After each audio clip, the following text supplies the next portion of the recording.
This is not safe. We should bring it to the compound maybe. Yeah. That's what I was thinking about, but maybe we have to leave it here, I don't know. Guys, you're so exposed. Hey! Stay. Opens up, line of fire! Line of fire!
Herkese merhaba, ben Serhat.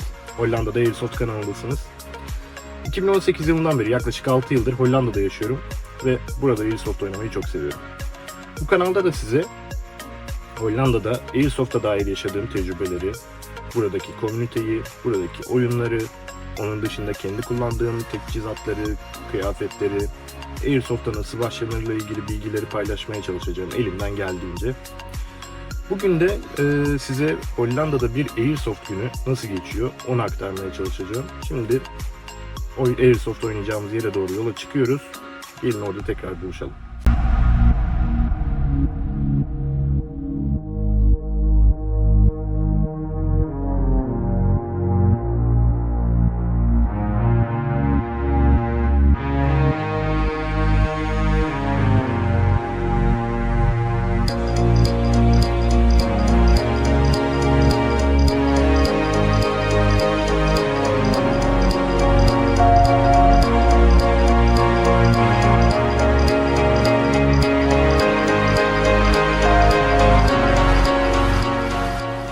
Oyunu oynayacağımız alana geldik. Burası Amsterdam'a yaklaşık 20 dakika mesafede, kuzeyde Assendelft bölgesi. Ben genelde bu bölgede oynuyorum, bu alanda oynuyorum yani. Buraya alıştım. Buranın personeliyle biraz arkadaş gibi de olduk diyelim. O yüzden kendimi daha rahat hissediyorum. Başka bölgeler de var. Size göstermek isteyeceğim başka yerler de olacak tabii. Ama bugün burada yapıyor olacağız oyunumuzu. Hava güzel. Hava güzel derken tabii bunu Hollanda standartlarına göre söylüyorum. Temmuz ayının ortasındayız ve ilk defa güneşli bir gün görüyoruz diyebilirim. Hep yağmurluydu. Bugün sıcaklığın yaklaşık 19-20 derece olması bekleniyor ki bu bizim için güzel aslına bakarsanız. Ama en güzel noktası yağmur yok. Katılım en son web sitelerindeki rakama göre 30 civarında olacak. Çok yüksek bir rakam değil. Bir önceki hafta 60-66 kişilik bir ekiple oynadığımızı düşünürsek bu hafta biraz daha butik bir oyun olacak muhtemelen. Ama personel bunu ayarlayacaktır diye düşünüyorum. Hem oyunun temasını hem de alanın büyüklüğünü ona göre ayarlayacaklardır. Oyuna gelecek olursak tabii ki bunu içeride yapılacak olan briefing'te göreceğiz. Ama dediğim gibi personel belirlenen oyuncu sayısına göre konuyu briefing'te bize iletecek ve ona göre oyunumuza başlayacağız.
briefingimizi aldık. Jenerik konularda işte float nasıl kullanılır, yakın mesafeden ne kadar, nerelere dikkat ederek atış yapmalıyız gibi uyarılarda bulunuldu ve oyun anlatıldı. 3 takım var. Biz mavi takım olduk. Oyunun konusu temel olarak Capture the Flag aslında. 3 takım birbirinin bayrağını ele geçirmeye çalışacak. 3 bayrağı ele geçiren kazanacak.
Ateş altındayım şu an. Yerimi tespit ettiler.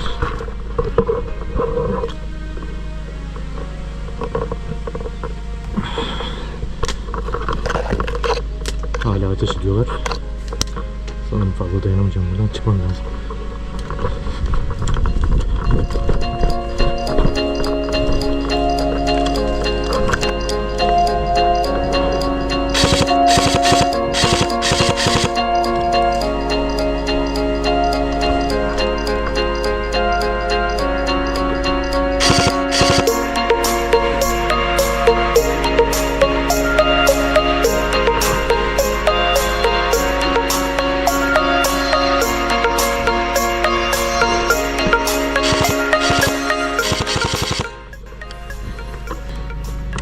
Kafayı çıkarttığım anda muhtemelen sniper.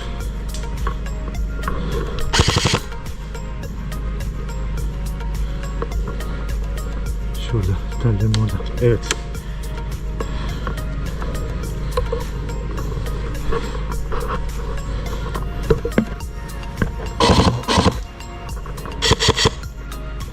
Buradan kendimi kurtarmam şart.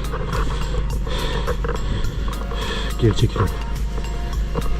2 ateş altındayım. Evet.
This way is blocked, huh?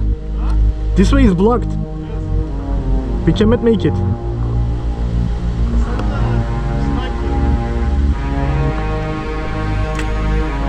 Let's see.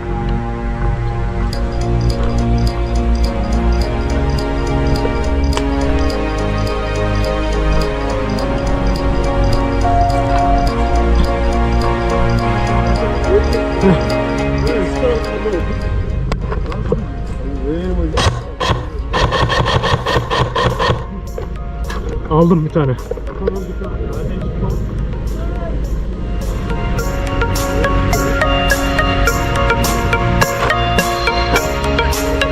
Let's do it together. Okay. Go. Let's wait for him as well, huh? Push. Hey! Take cover!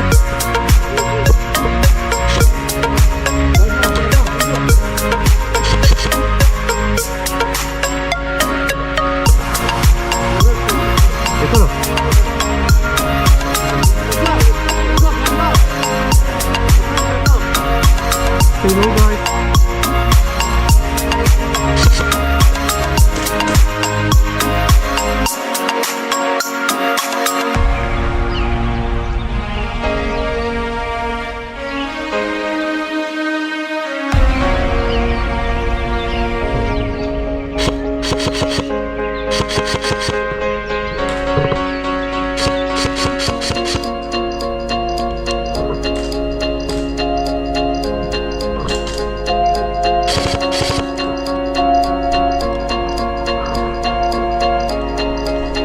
Nerede?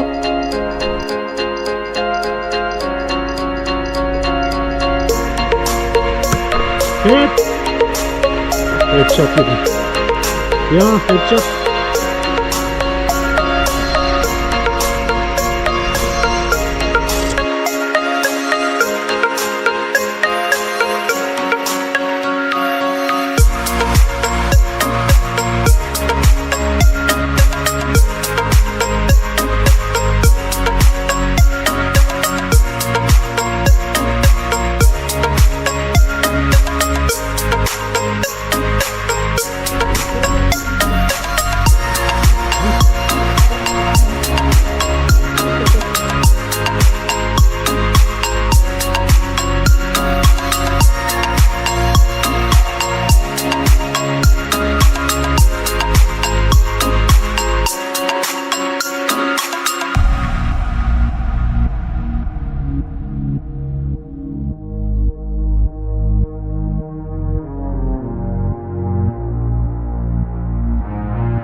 Guys, this is not safe.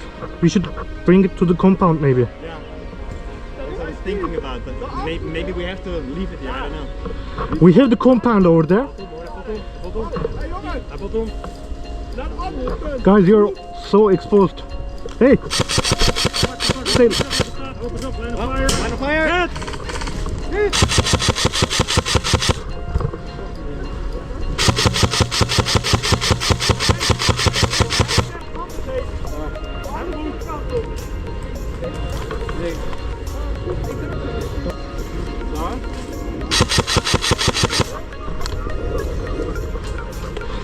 Evet.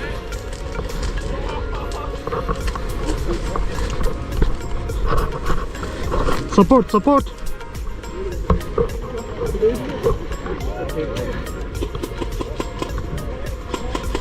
Let them come, let them come.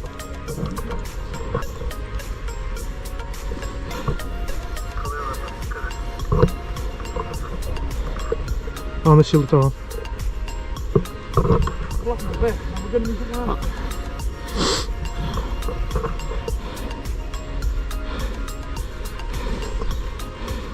Can you grab the flags? Yeah, yeah. Oh.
I think it's clear. Çadırın orada sıcak yemek var.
Bugünkü oyunun sonuna geldik. Gündüz seansında ve öğle seansında ikişer tane Capture the Flag oyunu oldu. Mavi takım olarak aslında ikisini de kazandık. İkinci oyun daha zevkliydi hatta. Çok Türk arkadaşla tanıştım bugün çok ilginç bir şekilde. Bir tanesi hatta eski bir askermiş. Şimdi onlarla bundan sonraki maçlarda bir ekip kuruyor olacağız. Her birimizde zaten telsizler var. Bugün iletişimimiz çok iyiydi. Bunu ileride devam ettiriyor oluruz muhtemelen. Türk'ün gücünü Hollanda'da da gösteriyor oluruz inşallah. Güzel bir oyun oldu. Hava da çok yardım etti. Ne çok sıcaktı ne çok soğuk. Ama alan işte gördüğünüz gibi söylemiştim ya. Vietnam'dan hallice. Çok ağaçlık. Çok çamurluk. Fakat iyi bir pazar oldu benim için. Şimdi güzel bir dinlenme vakti eve gidip Bugünkü oyun bitti ama ben de bittim. Özellikle ikinci yarı, yani öğleden sonraki seans bayağı eğlenceli oldu. İki oyunu da kazanmamız günün daha tatlı yanı oldu. Benim için biraz şanssızlıklar oldu. GoPro'mun şarjı erken bitti. O yüzden çok iyi bir sahne vardı, onu yakalayamamışım. 6 kişiyi aynı anda aldım. Biraz tabii o acemiliklerine geldi. Tam ambush yapmaya hazırlanırlarken arkalarından dolanmıştım. Hiçbiri görmedi. 6 kişiyi aldım. Bunu kameraya yakalayamamış olmam beni üzdü. Onun dışında magnifier'ım kırıldı. Eve gidince bakacağım ama sanırım mefta oldu. Yenisini almam gerekecek. Bunlar oluyor. Yapacak bir şey yok. Umarım beğenmişsinizdir bugünkü videoyu. Başka videolarda inşallah görüşürüz. Kendinize iyi bakın.